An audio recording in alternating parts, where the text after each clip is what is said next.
Welcome to the Alsco Uniforms It Pays to Keep Clean podcast. Join us as we spend time with regional managers and national sales managers to discuss their team's growth journeys. In this podcast, we'll talk about sales and service collaboration, celebrate customer retention wins, and highlight stories of service excellence. I'm your host, Dana Craig. Let's get started. Chris Wilson, National Sales Manager with Alsco Uniforms. How are you doing today? Fantastic. Good to hear. So tell us a little bit about your journey with Alsco, how you ultimately reside now in the NSM role. What was your trajectory?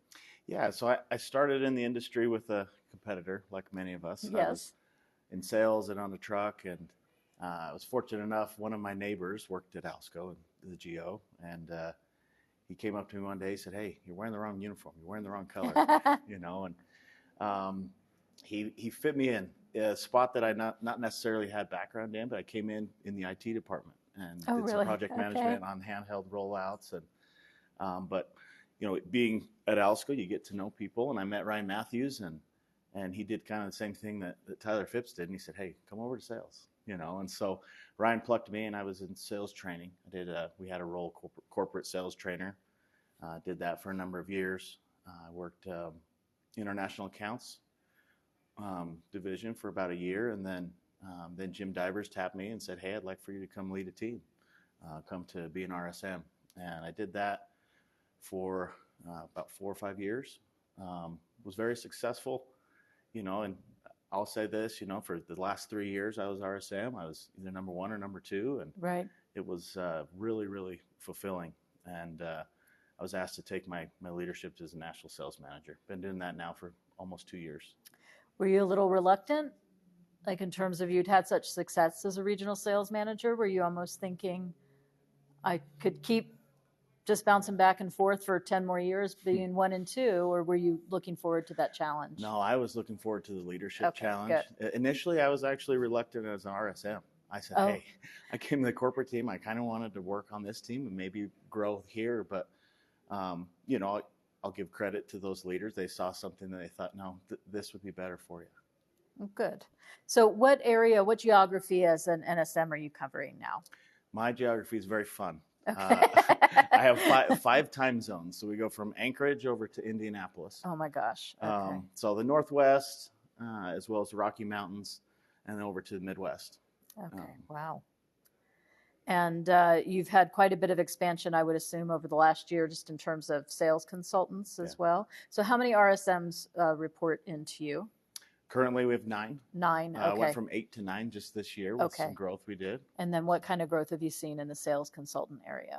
Sales consultant, well, when I took over, I had about 80 persons. And then when Kathy Marshall came aboard, she absorbed a bunch of those, and it's still about the same, getting closer to 100 sales consultants. And Chicago, we were able to add some new sales consultants as well as a new sales manager, and so just exciting growth there. Yeah, that the Midwestern region we're planning to do quite a bit in. So get gird your loins, as they say, strap in, get ready to go. So as you've gone through this year with the new, growth is our water, what stories or examples have you seen of really good sales and service collaboration? Yeah, so there's a lot of stories and a lot of people to probably single out. But I will say there's been some challenges and there's been some doubts, but there's been a lot of resiliency amongst everybody. We had an opportunity, and I'm going to highlight St. Louis. We had an opportunity to bid on a large medical facility in an area we don't necessarily go to. We can drive there. We go there. It's about an hour and a half, 2 hours from the branch. And this was a great opportunity for us to go do the Springfield Clinic. Mm-hmm. And we worked together with the corporate account healthcare team, as well as the general manager, the sales consultant, myself, everybody, right? And we came up with a plan to say, hey, let's go after this business. The logistics will follow, and we got an idea of what we'll do logistics-wise, right?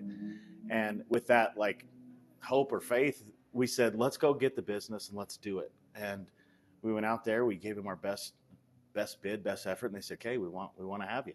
And so we put And together you're our like, logistics oh plan. dear, And, this was it. Yeah. yeah, and a lot of credit to the operations, and they jumped right in. They got a depot. And then we've hired a sales consultant out there because we're gonna have the support and we're gonna have the people. So it's a fantastic story of growth and kind of. Well, and a leap of faith Yeah, too. exactly. I think that's really fabulous because it feels a lot more comfortable, obviously, just to stay rote with what you know, keep doing this. Yeah.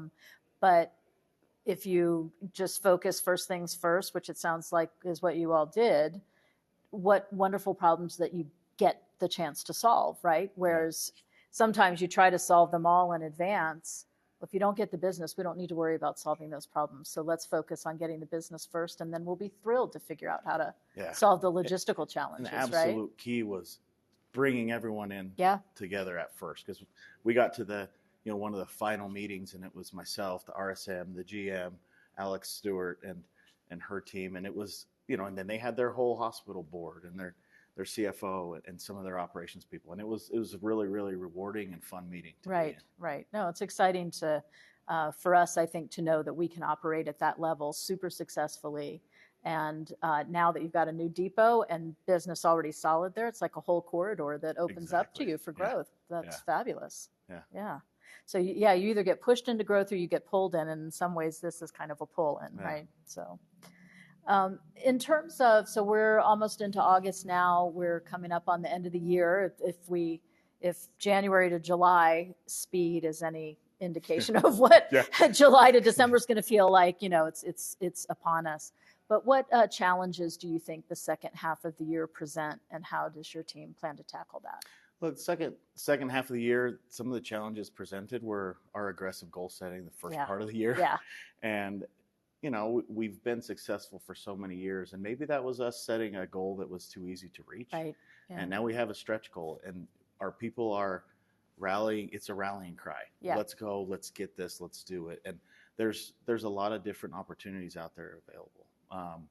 Some of the things that we're going to do, other persons have probably done. We're going to do a lot more sales blitzes. We're going to do a lot more collaboration. But we have some really big deals that are ready to topple over. And I think planning, strategic focus on those. We've done this, and we're almost there. What else do we need to do to push it over? Yeah, right? Yeah. And so, getting together with regional managers as well as the GMs and the RSMs to strategize. A lot of times it's just like, hey, you guys go sell. We got to deliver and produce. And now everyone's like, hey, we got to go sell. We got to get together and let's do it. And so, to come together with those groups and make sure that we are doing everything we can and bringing all the talent that's in each of these branches together to go get the business. That's our goal. So it sounds like you are really well positioned for the last half of the year then, whatever comes your way, you guys are ready to go. Let's talk about Anchorage for a minute, because in your geography, it sounds like it's a little bit of one of these things is not like the others. Yeah. A little bit of an outlier, perhaps. What kind of growth are you seeing in Anchorage or Alaska in general? Because I think they have a depot up in Fairbanks. Is that right? Okay. Yeah. And great lead in. It was actually my second on my story list. Okay. Oh, so great. Yeah. I was RSM for Anchorage for years, and it was really, it's always been a high producing, high performing sales branch as well as retention branch. To be honest with you, it's a great market, and Alsco has competitive advantages up there. Yeah. But one thing that we always struggled with is stretching our sales consultants and adding. And it's like, hey, we go here. It's hard logistically. Here's where we go. Right. Right. And James East came in as a GM recently, and I hired Josh Butella as a RSM in Seattle, and he's been visiting there and been there much more than I was able to go when I was stretched in. Right. And what they've actually done is they've added a sales consultant up in Fairbanks. James, some of the plans that James has for expansion of service territory would really kind of make your head spin.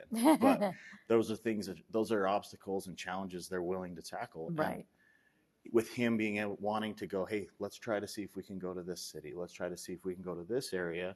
The sales consultants that are within there are able to say, oh, there is more. I can go get more. I can go to a new place. And it's invigorating and exciting. Absolutely. Yeah. And so we added a sales consultant to Alaska, which I didn't think would happen. Right.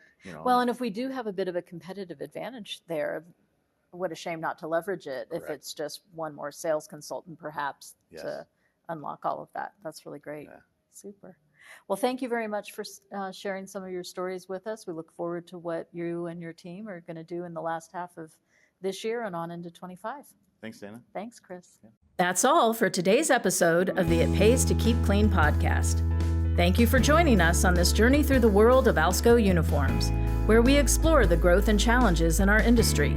Tune in next time for more industry insights, growth strategies, and tales from the field.